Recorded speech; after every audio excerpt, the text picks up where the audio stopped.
Hello and welcome to the KMPD GCU STEM Tip of the Day. It's a place where educators can find tips, tricks, and ideas that serve, support, and inspire students. Today's tip's about an online collaboration environment for the digital teacher and student.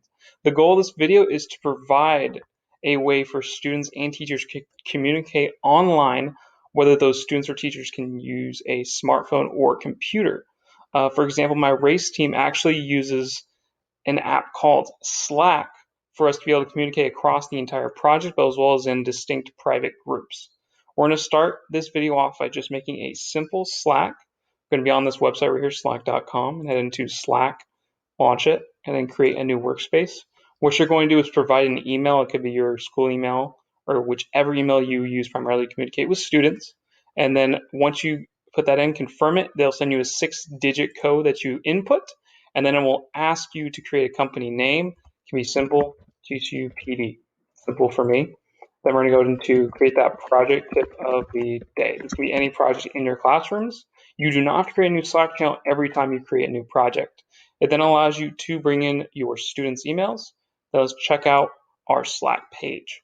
They'll bring in this neat little setup. You can then start adding people here if you did not previously. Get to choose a greeting. You can just say hey, or you can just pick a custom one.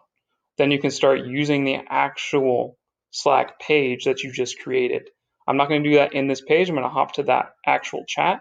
This is a actual public chat. If you see right here on the hashtag, is a public chat. All three of these chats, random, general, and tip of the day, the students will be added to as soon as they get put into Slack. So you don't have to invite them to those unless they're different than the normal chats.